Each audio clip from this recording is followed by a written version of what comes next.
د اسلامي امارت د واکمنۍ د رسمیت پیژندنې په اړه د ایران تازه اعلان. ایران به دویم هیواد شي چې نوموړی واکمني په رسمیت وپیژني.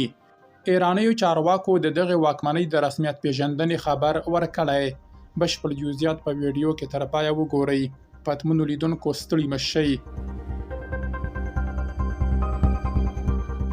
د ایران دولتي خبري اژانس ایرنا په یوې خپره کړې مقاله کې د ایران لخوا د طالبانو د رسمیت پیژندلو احتمال، داعش پر ګډه پوله د نشئي توکو د قاچاقو په اړه اندېښنې او د ایران او طالبانو ترمنځ د افغان کډوالو او اوبو پر سر سیاسي مخالفت ته اشاره کړې ده.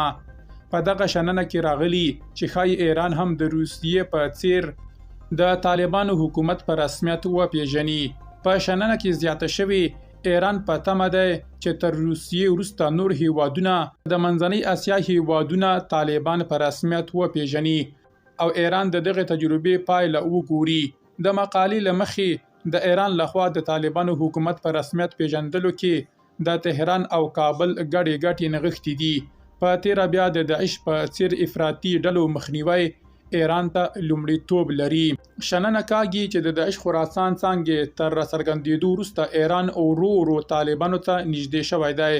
په شننه کې وړاندې راغلي له کومې ورځې راهیسې چې طالبان بیا پر افغانستان واکمن شوي، د ایران پر وړاندې یې ښکاره دښمنانه دریځ نه دی غوره کړی. له همدې امله تهران هم د طالبانو د کمزوري کولو هڅه نه ده کړې. په مقاله کې د افغانستان او ایران ترمنځ ګډه پوله کې له افغانستان نه ایران ته د تاریاکو د قاچاقو خبره هم یاده شوې او دا یوه لویه ستونزه بلل شوې ده.